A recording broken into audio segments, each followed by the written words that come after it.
like a rectangular tray. It's common for elementary school, and then there's little holes, and then the Oh, fruit yeah, goes in there.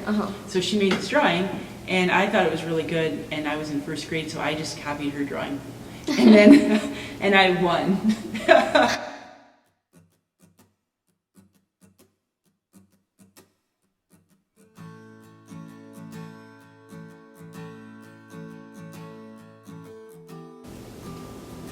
Well, I decided I wanted to get an MFA to study studio art in more depth, but also because that gives you the opportunity to teach at a college or university. So I decided that right after I was an undergrad, so about age 22. One is just really knowing yourself and trying to create work that really represents something unique about the vision that you have. So that's something I focused on. And then the result is trying to create work that is unique so that it doesn't look like someone else. I think that's important. And then also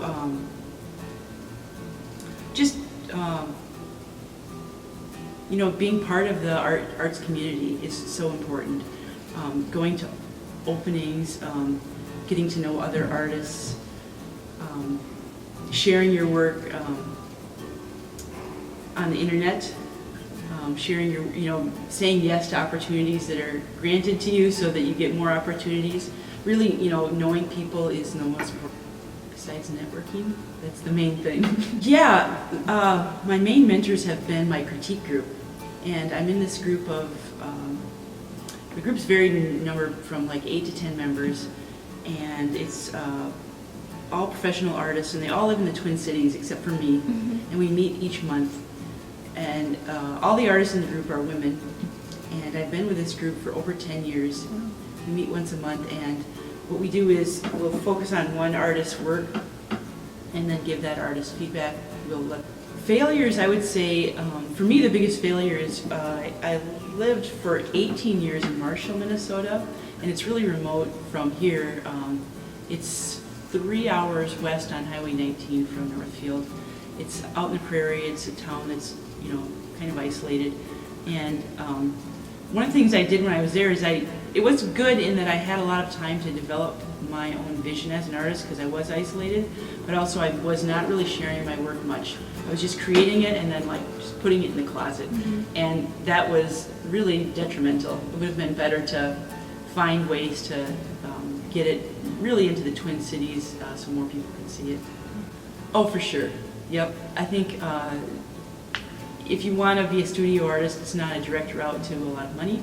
And so you should probably enjoy that studio time because you may have to not do certain other things like expensive vacations or going out to eat, making sacrifices of time and money so that you can have the time to work on your artwork.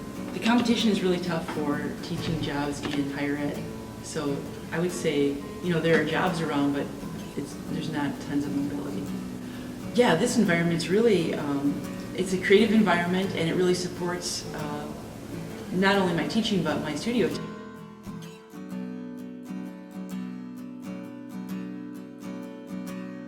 Showing them here was really great. So many people were interested, and that sort of led to creating the piece in Old Main because there were many people in the religion department who were interested and stopped to talk to me about them and even brought their students over. So that was, I didn't have that planned out, but when I realized that, it made me think, oh, that would be really cool to make something over there for them. Right, so that interplay between departments also happened.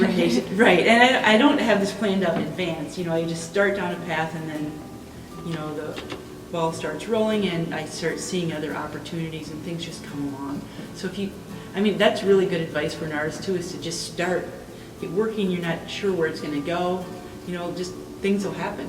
That's really what happened for me in this series.